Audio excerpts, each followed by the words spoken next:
Hello, my name is Mary, and I'm coming to you from the children's room at the Portland Public Library in Portland, Maine. And I'm here today to share a story. I'm going to share the story of the Frog Prince, and I'm going to tell the story with this piece of paper, doing some origami while I tell it. Once upon a time, there was a king and a queen, and they longed for a child. Well, finally a child was born to them, and he was beautiful. In fact, he was so beautiful that his mother named him Handsome Prince. Well, he was very handsome, but he was also very lazy. He never wanted to do anything. He just hung around the castle most of the day.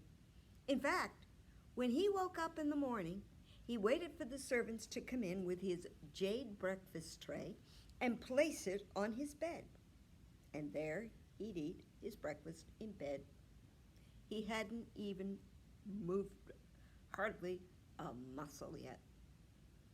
Well, once he finished breakfast, the servants would come in with his shirt.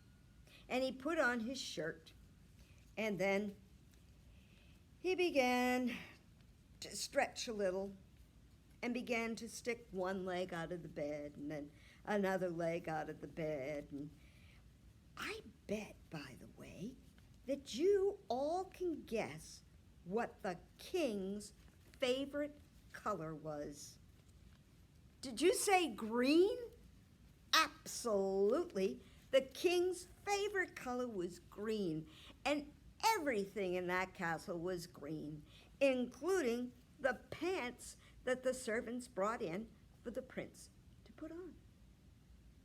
Well, the prince, now dressed, went downstairs. He went right down the stairs in the castle, and he went to the room right next to the throne room. It was the game room. Well, he walked into the room, and in that room there were tables, and each table had a tablecloth. And what color was that tablecloth? Green, right. And in the middle of the table was a checkerboard. And he would sit down, he'd play checkers, and when he won, he would go to the next table. And then he'd play checkers until he won, and then he would go to the next table. Well, the prince, being the prince, always won. And so it wasn't much fun for anyone else. And so people came to not really pay much attention because it was boring. And so nobody really noticed on this one day that the prince did something really unusual until he was out of the castle. That's when they noticed. But he looked up at a window and he said, look at the sun shining. What a beautiful day. I think I'll take a walk. And up he stood, and out the door he went. And he walked right down the hall. He walked right out of the castle, and he started down the road and right past the windmills, until he came to the bank of the river. And there he saw tied up all the boats. He thought, I've been out on these boats many, many times, and I've watched how they run them, and I think I can do it alone. So he got into one of the boats, and he set off down the river. And it was a beautiful day. And he floated along, and he floated along, and suddenly he thought,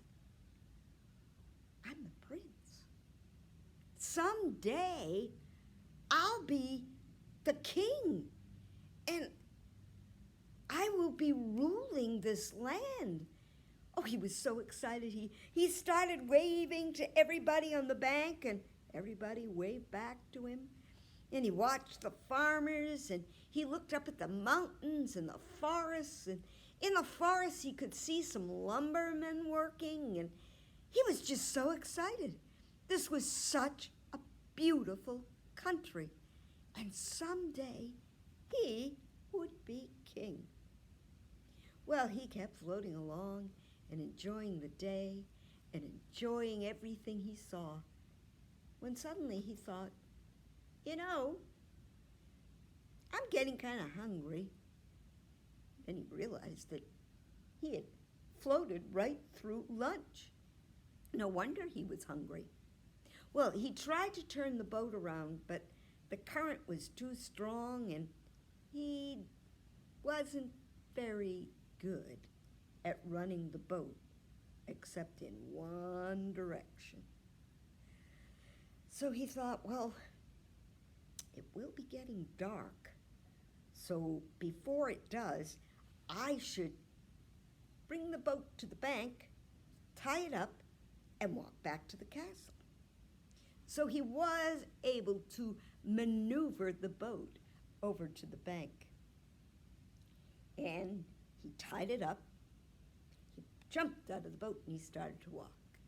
Suddenly he thought, oh, what am I thinking? It's starting to get dark, and nobody knows where I am. So, oh dear, I could trip over a rock, or I could trip over a tree trunk, or, oh my goodness, a root, or who knows what. And no one would know I was here, and I'd be lying there with a broken leg. So he ran back to the boat, and he looked around the boat till he finally found a lantern. Then he started down the road. And he was walking down the road, and he was carrying his lantern, and he was thinking about what a beautiful day it had been.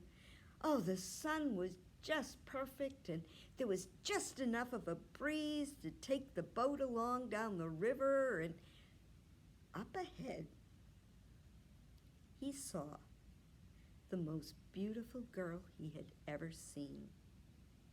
She was a shepherdess, and she'd fallen asleep under a tree. Oh, he couldn't believe it.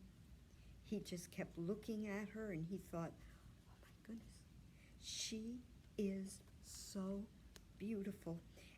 And just then, she opened an eye, and she looked up at him and said, who are you, and why are you staring at me?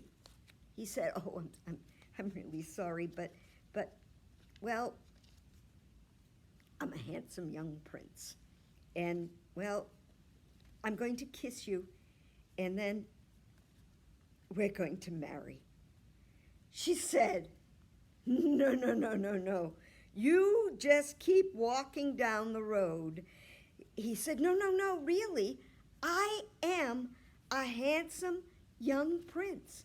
And I'm going to kiss you, and then we will marry. And she said, no, look at you. You're as pale as milk, and you are as ugly as a frog.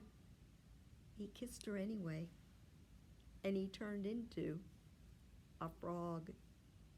And that's why, if you hear the story about a frog who says he used to be a prince, well, now you know how he got that way. And that is the story of the Frog Prince.